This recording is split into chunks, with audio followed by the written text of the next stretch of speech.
And now to the big story. It's a big headline tied to homelessness and the housing crisis.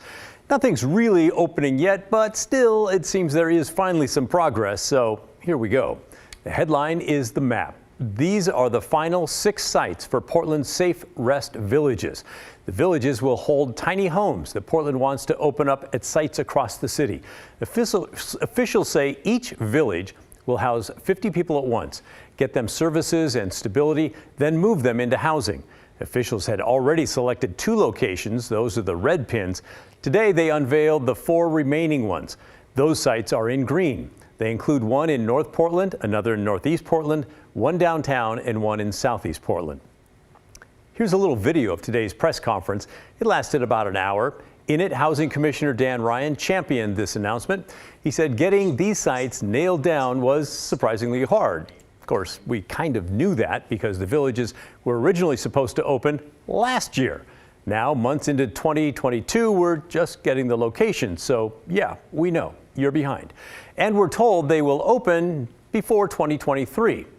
Let's bring in Maggie Vespa now. Maggie, you are our expert on this, covering the homeless issue for several years now. You know the topic as well as anyone. Why in the world is this taking so long? What's really happening behind the scenes there? Well, Pat, good evening. You flatter me, frankly. I really appreciate it. I should note I've been covering homelessness for a while. I don't think that I've covered sort of the bureaucratic red tape that exists within Portland City Hall to the degree that we are in this story.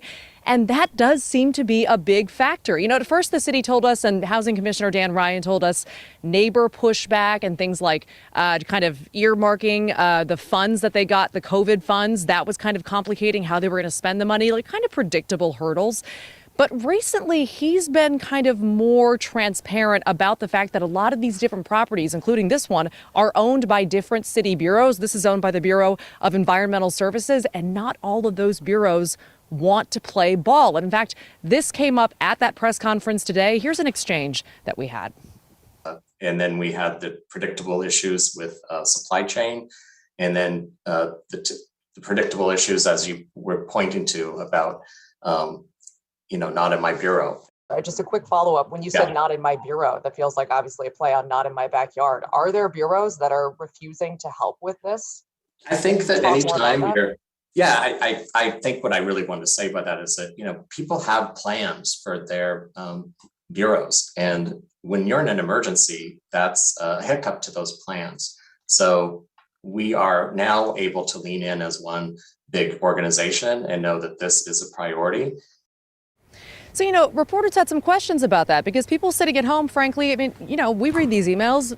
They don't really care about the different bureaus battling it out. They see this as the city. Why can't the city do what the city wants to do with city-owned land? So the second headline today was the fact that they announced this emergency declaration. The mayor is taking control of the land, the city-owned land they want to use for these villages. He's going to control that now, and he's giving it to the Housing Bureau to kind of cut through this red tape. So Ryan hopes that speeds things up. Okay, that does make sense. Seems like maybe 6 months ago would have been a good time to do that, but thank you. And what do you think? Is it a coincidence now that this is all happening as Commissioner Ryan runs for re-election?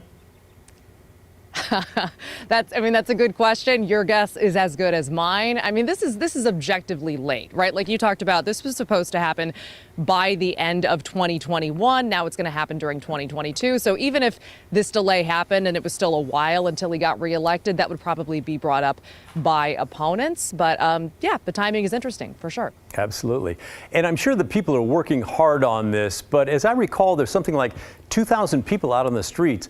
What do you think? Will putting 300 people into these shelters make a difference?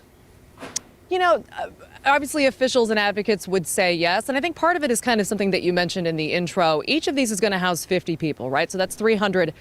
But the important thing is 300 at once. Whenever people see those numbers, they think, well, 300 people, like that's not that many. But the idea is you get 300 people in and then quickly you get them into services and you get them into housing and then they get replaced by 300 more people. And the plan here is to have everybody get into these villages, get that stability, get those services, and then get out into permanent housing within 6 to 9 months. So they'll say once you get something like this set up, it becomes cyclical, it's a well-oiled machine, and it helps get more and more people off the streets quickly. So that's their hope. And then they hope to have kind of other programs doing that same work behind the scenes. And they're trying to grow those as well. All right. Thank you, Maggie Vespa. And that, ladies and gentlemen, is why she's the best homeless reporter in Portland. Thank you, Maggie. Thanks, Pat.